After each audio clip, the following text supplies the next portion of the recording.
Página 2. Metro. Julio Alfredo Aguilar Landa. Curso de Entorno Económico y Financiero. Parte 5C de 9. Página 112.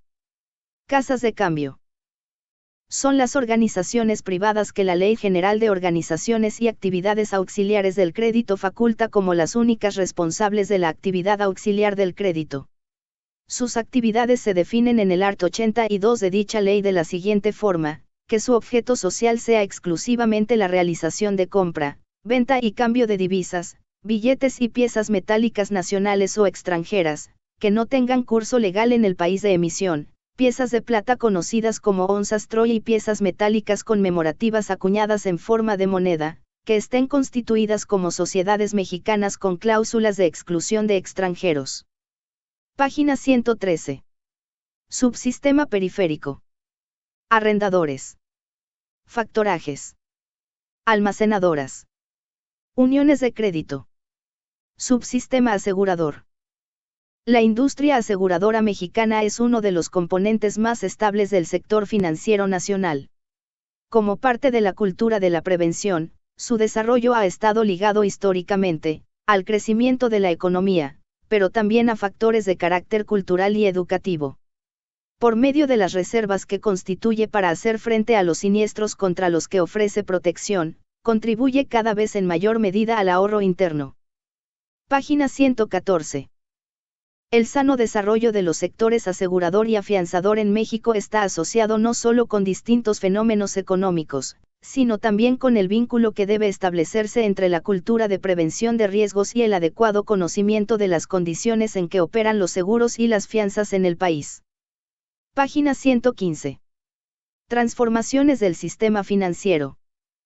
A continuación nos referiremos a las transformaciones que sufren los componentes del sistema financiero derivados del proceso de liberalización, así como inicialmente se aborda los cambios que sufre la banca mexicana desde su privatización hasta la crisis de 1995, del surgimiento del Fondo Bancario de Protección para el Ahorro, FOBAPROA, y el de Venta y Valuación de Activos, VVA, cuya operación implica grandes retos para el saneamiento del sistema financiero. Página 116. Además de mencionar brevemente las implicaciones políticas y el papel vigorizante y de importancia que juega el Congreso de la Unión con la autorización del nuevo paquete legal de reformas al sector financiero. A mediados de 1990 se envió al Congreso de la Unión la iniciativa de decreto para la modificación de los artículos 28 y 123 constitucionales, con el que se daba respuesta a la situación urgente de cambio en el sector bancario. En las reformas propuestas, y finalmente aprobadas democráticamente por el Constituyente Permanente, se buscaba que el Estado dejara de desempeñar el papel de propietario mayoritario de las instituciones de la banca comercial. Página 117. La iniciativa presidencial se basó en la tesis de la reforma del Estado. En las nuevas circunstancias del país, es necesario que los recursos públicos, la energía y el trabajo de la administración se dedique a sus fines propios. Adicionalmente, en la misma iniciativa se hizo hincapié en la sanidad financiera de la banca. Los bancos se venden no porque estén mal, se venden porque la reforma del Estado no acepta recursos inmovilizados en el capital de los bancos, cuando prevalecen aún necesidades apremiantes en nuestra sociedad, y porque la rectoría sobre el sistema financiero se puede ejercer con los ordenamientos jurídicos vigentes. Página 118. Con base a lo anterior se delinearon los principios que se tendrían que cumplir con la privatización de los bancos, haciendo hincapié que estos fueron preparados durante el sexenio de Miguel de la Madrid y aplicados e incorporados en el sexenio de Salinas de Gortari. Tendencias del sistema financiero. Ahora se analizan los efectos más importantes que ha tenido el proceso de globalización sobre el sistema financiero en el ámbito mundial y sobre todo en nuestro país.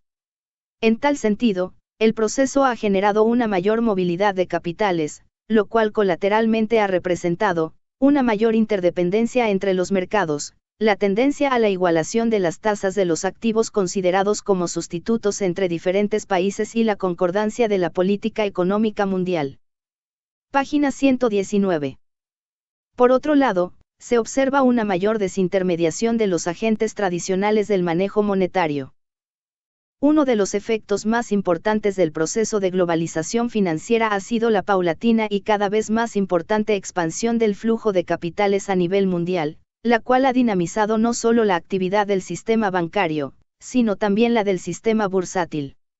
La actividad bancaria internacional está sustentada en lo que se denomina como el sistema bancario internacional, compuesto fundamentalmente por las operaciones externas de los bancos nacionales y las actividades de los mercados extranjeros no regulados o euromercados. Página 120. A partir de 1983, los préstamos del sistema bancario internacional crecieron en forma acelerada. De una cifra de 170 MDD de este año, ascendieron a 820 MMDD en 1989, concentrándose el 70% de estos recursos en los países industrializados. Los bancos japoneses, por su parte, mostraron el comportamiento más dinámico dentro del sistema, pues sus tasas de crecimiento promedio anual entre 1983 y 1987 fueron superiores al 100%. Página 121. Este comportamiento se encuentra relacionado con un conjunto de factores peculiares al proceso japonés, tales como la desregulación de su sistema financiero durante los últimos años, la alta especialización del sistema bancario, las elevadas tasas de ahorro de su población, y, contrariamente a la mayoría de los países industrializados, los crecientes y continuos superávits en la balanza de pagos. Otra característica asociada con el proceso de globalización del sistema bancario es que las actividades de préstamo de la mayoría de los bancos se concentraron en ofrecer una amplia gama de facilidades crediticias a bancos de otros países. Página 122. Como resultado de ello, se incrementaron sustancialmente las operaciones bancarias, pues pasan de una cifra de 973 MMDD en 1980 a 4.025 millones en 1990. El proceso de globalización financiera mundial, asociado principalmente a la difusión de la información financiera de los diferentes mercados de capitales, ha provocado una mayor interrelación entre los comportamientos de los mercados de valores más importantes a nivel internacional, de manera que los sucesos que alteran el comportamiento de un mercado en particular repercuten de inmediato en el resto de los mercados del mundo. Página 123. Existen investigaciones psicométricas que han demostrado el grado de interrelación internacional de los índices de precios y cotizaciones de los diferentes países, los cuales se han incrementado sustancialmente después de octubre de 1987. La gran movilidad internacional de capitales y el grado de sustitución de activos denominados en diferentes monedas, producto de la reducción de los niveles de riesgo en los mercados financieros, y del proceso de desregulación y eliminación de un conjunto de controles existentes, han provocado una de las tendencias más claras a la igualación a las tasas de interés entre los activos financieros sustitutos de los diversos mercados del mundo. Página 124. En este sentido y bajo una situación de tipos de cambio flexibles, las tasas de interés nacionales convergen con las internacionales, corregidas por una prima bancaria equivalente a la devaluación esperada por los agentes económicos.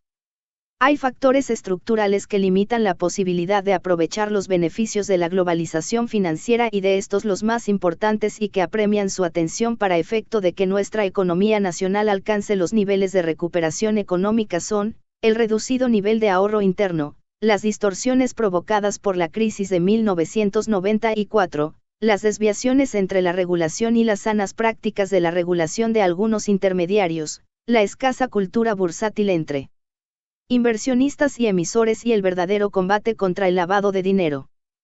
Página 125. Es importante que el análisis de los montos que se encuentran financiados y bajo auditorías que hoy en día se llevan a cabo al FOBAPROA arrojen los resultados esperados para efecto de aliviar la tensión que causan los montos contenidos en este fondo al sistema financiero del país y al mismo tiempo determinar el papel del criterio económico que establezca el gobierno sedillista ante el entorno nacional. Página 126. No cabe duda que el costo económico que significará el salvamento del sistema bancario tal y como se expuso en el capítulo 3 de este análisis va a redituar en una carga muy pesada para la población mexicana, ya sea que se reconozca como una deuda pública interna por parte del gobierno o no. el Congreso de la Unión seguramente está consciente que esta es una gran oportunidad para el juego político y electoral de las próximas elecciones del año 2000, pero sin lugar a dudas la población mexicana está viendo con asombro lo que le está costando y les costará haber entrado a un proceso democrático nacional, ya que a final de cuentas, los juegos políticos electorales, el influyentismo de los grandes personajes políticos de nuestro país, la caída estrepitosa de la pequeña y mediana industria, y los miles y millones de dólares que han salido del país no son otra cosa más que los claros índices de las llamadas crisis recurrentes que el país ha vivido en los últimos 20 años y que sin duda recibirá un milenio y si no es que más de un siglo que continuarán estas crisis recurrentes. Página 127.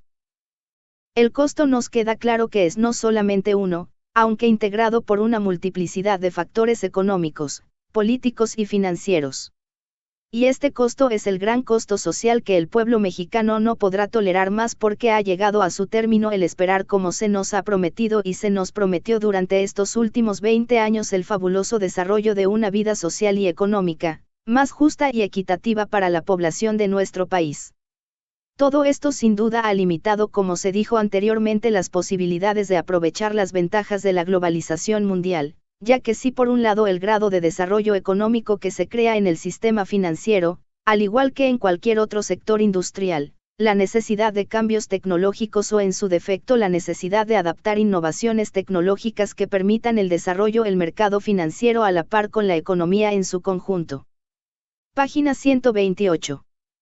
El reducido nivel de crecimiento económico observado en México durante la época de los años 80 aunado a la política económica dirigida a estabilizar la economía, significaron cierta sumisión del sector financiero al financiamiento rápido del sector público. En este sentido, los cambios regulatorios de finales de la década de los años 80 y principios de los años 90 determinaron, en gran medida, nuevas necesidades para el sector financiero, referidas básicamente a la necesidad de mayor eficiencia del sistema en su conjunto y la incorporación de nuevas figuras e instrumentos financieros que no necesariamente evolucionaron como se esperaba. Así vale la pena recordar el caso de las sociedades de ahorro y préstamo o el de las uniones de crédito. Página 129. Así como el proceso de globalización conlleva beneficios para el país, es importante analizar las tendencias negativas que estos presentan bajo el ambiente económico que prevalece hoy en día. Durante el periodo 1974 a 1982 la fuga acumulada, medida como el flujo de capitales a corto plazo, ascendió a 32.7 mil MDD, equivalente a cerca del 40% de la deuda bruta. Este fenómeno se explica por la conjunción de factores de expulsión y atracciones de capitales. De los primeros cabe considerar que son derivados de la política económica instrumentada en México y referido a la sobrevaluación del tipo de cambio, la falta de incentivos al ahorro interno debido a la generación de tasas de interés reales negativas y a factores de riesgo político, las cuales produjeron en gran medida la restricción del sector financiero, obligando a los inversionistas a buscar en el extranjero tasas superiores de rendimiento. Página 130. Por último, el riesgo político y la política económica se deriva de la falta de protección a la propiedad de los activos, como se comprobó con la estatización de la banca, así como el riesgo de intervención gubernamental en el mercado financiero. A consecuencia de ello, los inversionistas buscaron en los mercados internacionales mayor seguridad a sus capitales. Otro efecto negativo de la globalización financiera es que al avanzar la tecnología y la regulación más flexible dio lugar a una exposición de delitos como el lavado de dinero. En Europa prácticamente existe una red muy efectiva contra operaciones sospechosas de las cuales hemos sido testigos, como los que nos mostró el gobierno suizo con el caso de Raúl Salinas de Gortari. Página 131. Conclusión. Con la investigación acerca del sistema financiero mexicano nos han quedado un cúmulo de conocimientos sumamente interesantes acerca del mismo. Captar recursos de personas para ponerlo a disposición de otras empresas o instituciones gubernamentales que lo requieren para invertirlo y de esta forma se dé el intercambio financiero y comercial para alcanzar un nivel económico digno y sustentable en pro de la estabilidad y seguridad económica de la población en general.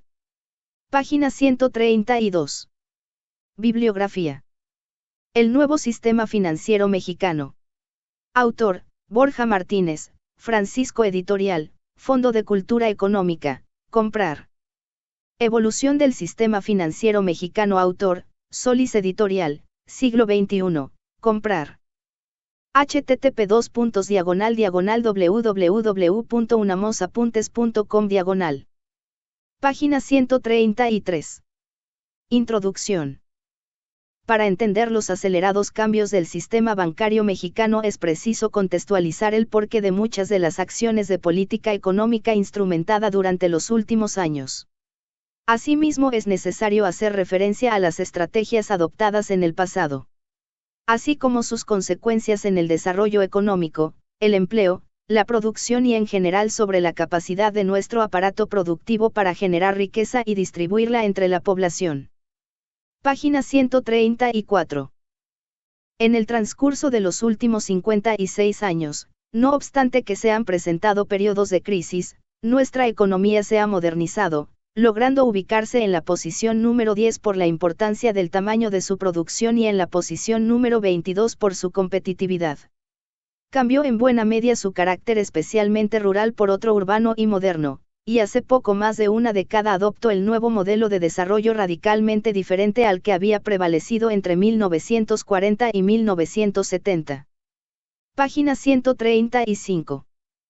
En este proceso el sistema financiero también ha cambiado, aunque es preciso mencionar que su evolución no ha sido un modelo de cambio gradual, sino acelerado y hasta dramático, como ha sido la inserción de México en la globalización. Se hace necesario hacer una revisión de varias de las etapas por las que ha transitado México, con el objeto de distinguir los rasgos más importantes de cada una de ellas e identificar aquellos aspectos que han enmarcado la modernización de nuestro sistema financiero y que sin duda ha incidido en el progreso del país. Página 136. Sistema financiero mexicano. El sistema financiero mexicano está constituido por un conjunto de instituciones que captan, administran y canalizan a la inversión, el ahorro tanto de nacionales como de extranjeros, y se integra por grupos financieros, banca comercial, banca de desarrollo, casas de bolsa, sociedades de inversión, aseguradoras, arrendadoras financieras, afianzadoras, almacenes generales de depósito, uniones de crédito, casas de cambio y empresas de factoraje. Página 137. Objetivo central. Todas estas instituciones tienen un objetivo: captar los recursos económicos de algunas personas para ponerlo a disposición de otras empresas o instituciones gubernamentales que lo requieren para invertirlo. Estas últimas harán negocios y devolverán el dinero que obtuvieron además de una cantidad extra, rendimiento, como pago, lo cual genera una dinámica en la que el capital es el motor principal del movimiento dentro del sistema. Página 138. Administración. El máximo órgano administrativo para el sistema financiero mexicano es la Secretaría de Hacienda y Crédito Público. Todas las leyes están especializadas de acuerdo a la institución que se refiera. Banco de México, Banxico. Es el Banco Central de la Nación. Fue creado por la ley del 15 de agosto de 1925 y constituido por escritura pública el 1 de septiembre de ese mismo año. Actualmente se rige por la Ley del Banco de México publicada el 23 de diciembre de 1993, correspondiéndole desempeñar las siguientes funciones. Página 139. Organismo de carácter público descentralizado, con personalidad jurídica y patrimonio propios. Se trata de una entidad separada de la Administración Central, que goza de plena autonomía técnica y orgánica y, creada por la ley para la realización de atribuciones del Estado, que consisten en funciones de regulación monetaria, crediticia y cambiaria. La acuñación de moneda se continúa efectuando de acuerdo con las órdenes del Banco de México, Banxico, a través de la Casa de Moneda de México. La autonomía impide a cualquier autoridad ordenar la prestación de servicios financieros, puesto que es facultad exclusiva del banco determinar el monto y manejo de su propio crédito, evitando así, con fundamento jurídico, el financiamiento gubernamental inflacionario. Página 140. Las principales funciones de esta institución son: regular la emisión y circulación de moneda y crédito, fijar los tipos de cambio en relación con las divisas extranjeras. Operar como banco de reserva, acreditante de la última instancia, así como regular el servicio de cámara de compensación de las instituciones de crédito. Constituir y manejar las reservas que se requieran para las funciones antes mencionadas, revisar las resoluciones de la Comisión Nacional Bancaria y de Valores, CNBV, relacionadas con los puntos anteriores. Página 141. Prestar servicio de tesorería al gobierno federal, actuar como agente financiero en operaciones de crédito, tanto interno como externo. Fungir como asesor del gobierno federal en materia económica y particularmente financiera. Y, por último, representar al gobierno en el Fondo Monetario Internacional, FMI, y en todo organismo multinacional que agrupe a bancos centrales. La autonomía del Banco Central impide que el poder público emplee crédito del Banco Central para financiar su gasto, como sustituto de los impuestos o de la emisión de bonos. Endeudarse con terceros resulta más costoso que hacerlo con el Banco Central, ya que hay que pagarles la tasa de interés del mercado. Página 142. Organización y actividades realizadas. Secretaría de Hacienda y Crédito Público es una dependencia gubernamental centralizada, integrante del Poder Ejecutivo Federal, cuyo titular es designado por el Presidente de la República. Banco de México, Banxico. Es el Banco Central de la Nación. Fue creado por la Ley del 15 de agosto de 1925 y constituido por escritura pública el 1 de septiembre de ese mismo año. Comisión Nacional del Sistema de Ahorro para el Retiro, CONSAR. Órgano administrativo desconcentrado de la Secretaría de Hacienda y Crédito Público, con autonomía técnica y facultades ejecutivas con competencia funcional propia en los términos de la Ley de los Sistemas de Ahorro para el Retiro. Página 143. Comisión Nacional Bancaria y de Valores, CNBV. La Comisión Nacional Bancaria y de Valores es un órgano desconcentrado de la Secretaría de Hacienda y Crédito Público, con autonomía técnica y facultades ejecutivas en los términos de la propia ley de la Comisión Nacional Bancaria y de Valores. Comisión Nacional de Seguros y Fianzas, CNFS. Es un órgano desconcentrado de la Secretaría de Hacienda y Crédito Público cuyas funciones son, la inspección y vigilancia de las instituciones y de las sociedades mutualistas de seguros, así como de las demás personas y empresas que determina la ley sobre la materia. Página 144. Bolsa Mexicana de Valores. Institución privada, constituida como sociedad anónima de capital variable, que tiene por objeto facilitar las transacciones con valores y procurar el desarrollo del mercado respectivo, establecer locales, instalaciones y mecanismos que faciliten las relaciones y operaciones de valores, proporcionar y mantener a disposición del público, información sobre los valores inscritos en la bolsa, los listados del sistema de cotizaciones y las operaciones que en ellas se realicen, velar por el estricto apego de la actividad de sus socios a las disposiciones que les sean aplicables, certificar las cotizaciones en bolsa, y realizar aquellas otras actividades análogas o complementarias a las anteriores que autorice la Secretaría de Hacienda y Crédito Público.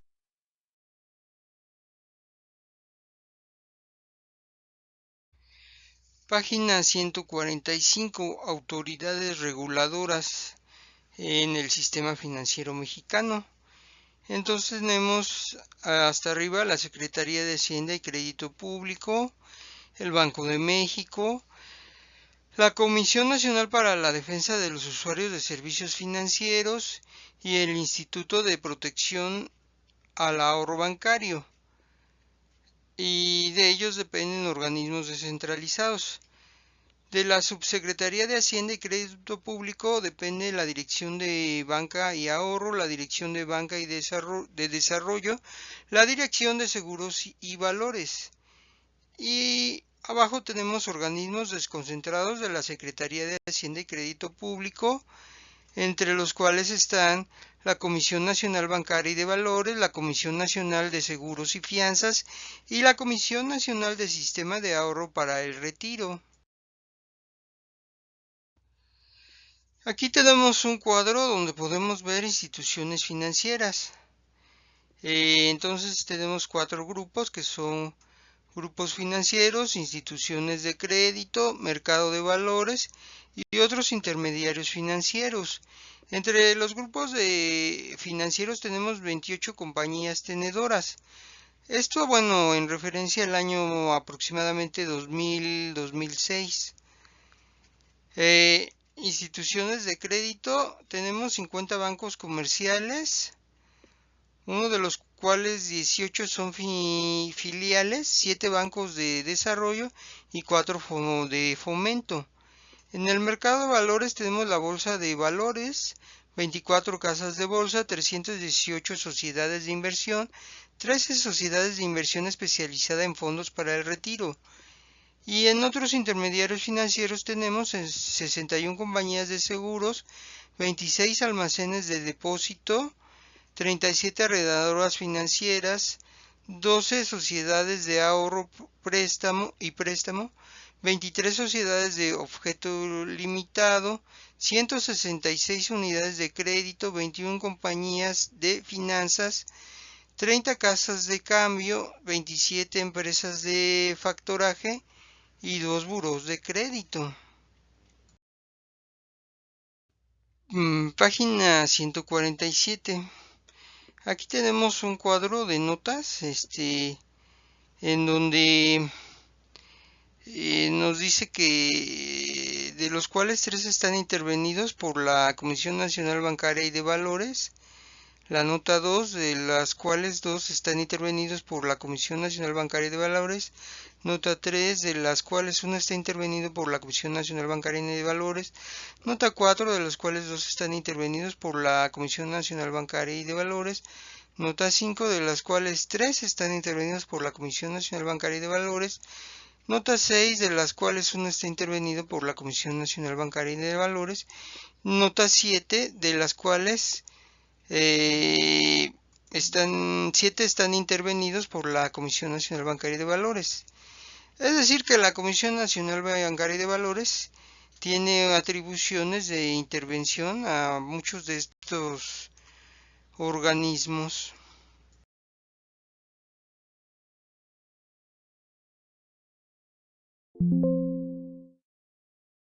Página 148. Artículo 8.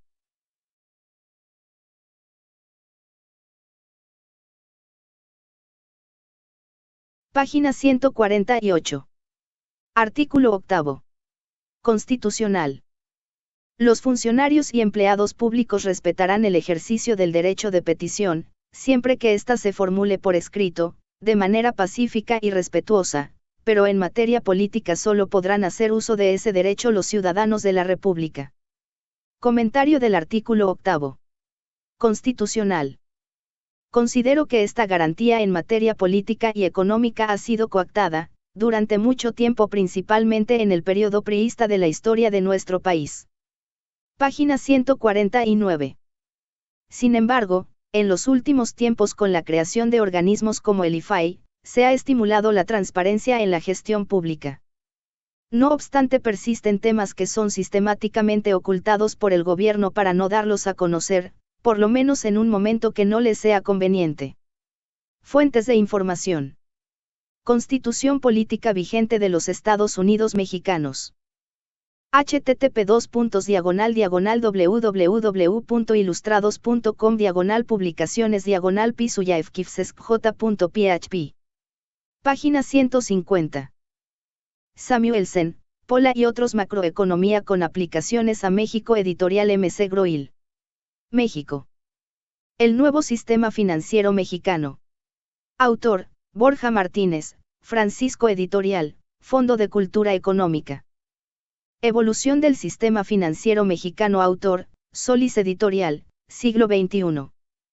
http://www.unamosapuntes.com/. Introducción. Comentarios sobre el libro.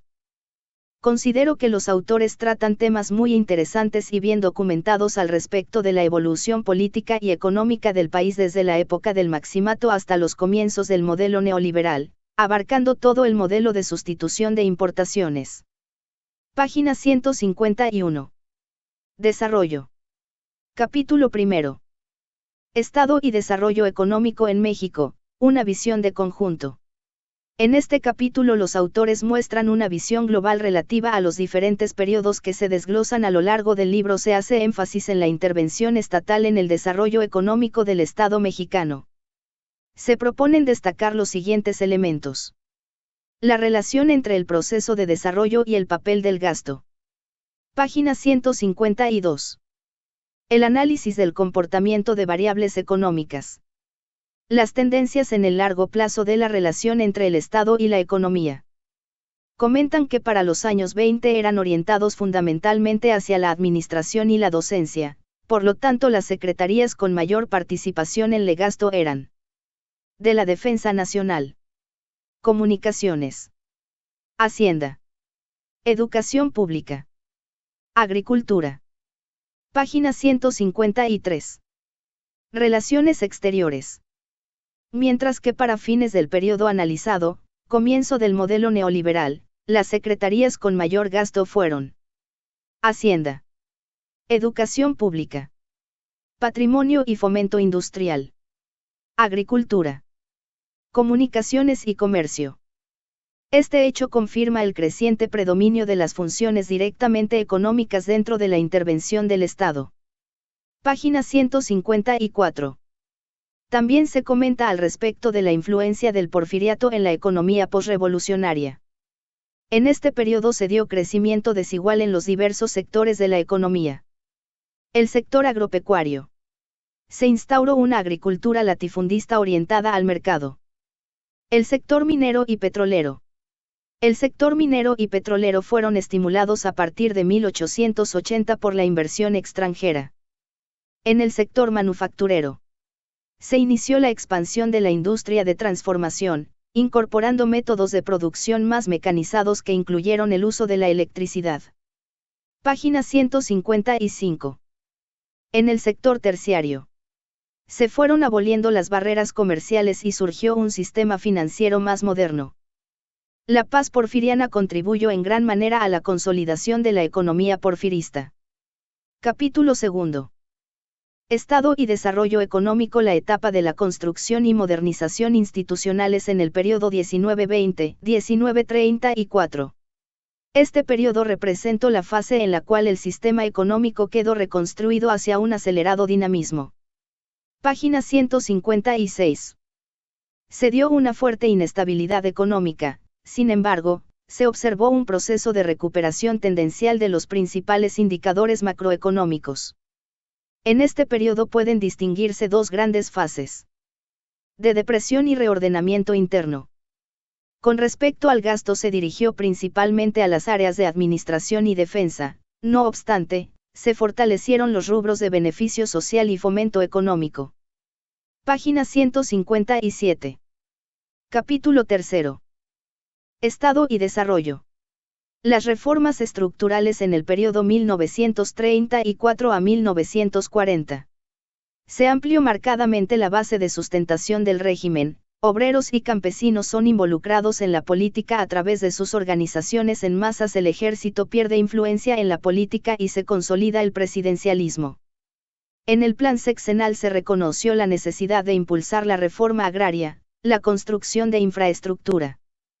La estructura económica no sufrió modificaciones drásticas ni se registraron indicios de importancia en la sustitución de importaciones.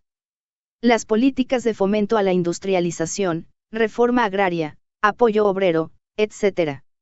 desestimularon la inversión privada. Página 158. Se dio un crecimiento acelerado en electricidad, construcción y manufacturas. Estas transformaciones estructurales del periodo condujeron a enfrentamientos entre el Estado y algunos grupos privados nacionales y extranjeros. Capítulo 4.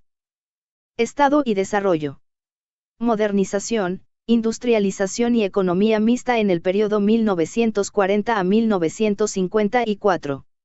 Se impuso el proyecto industrializador que tuvo gran apoyo social. Se crearon las condiciones por medio de las cuales el dinamismo de la economía quedó a cargo de la intervención estatal, por medio del gasto y la inversión pública. Página 159. La Gran Depresión y la Segunda Guerra Mundial permitieron al país acelerar su economía, impulsando el desarrollo de su estructura productiva. De esta manera se inició el proceso de industrialización llamado de sustitución de importaciones, que consistió en apoyar más el crecimiento del mercado interno. En su inicio el proceso de industrialización quedó protegido de manera natural por las restricciones externas, pero el retorno de la competencia internacional obligó hacia el final de la guerra a establecer una política proteccionista de control directo hacia las importaciones. Página 160.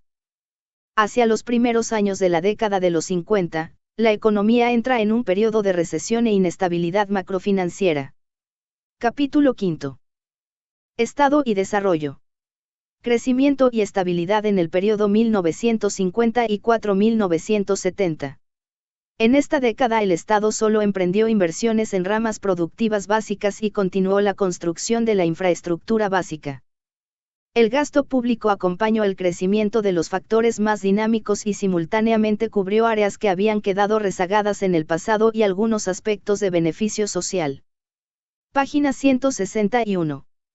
Capítulo 6. Estado y desarrollo.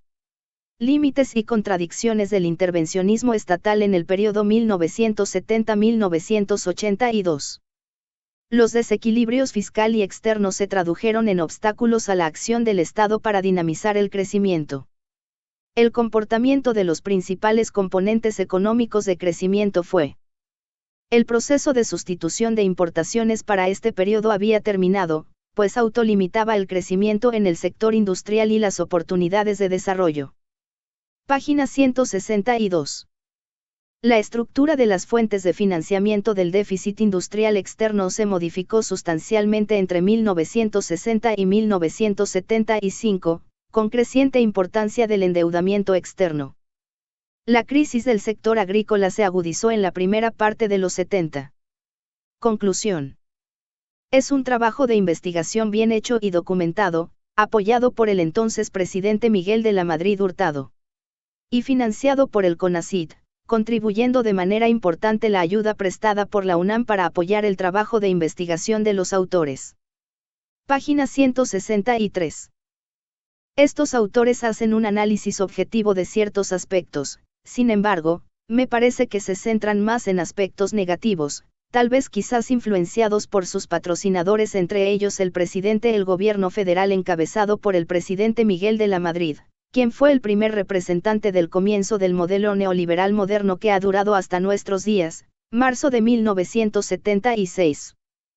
Y no ha demostrado ser tan bueno como se pensaba. Tal vez lo mejor sería implementar una política mixta entre ambos modelos, fomentando el desarrollo de ciertas áreas de la economía y protegiendo y estimulando el dominio mayoritario de los distintos sectores de la economía de parte de empresarios nacionales comprometidos con el bienestar del país. Página 164.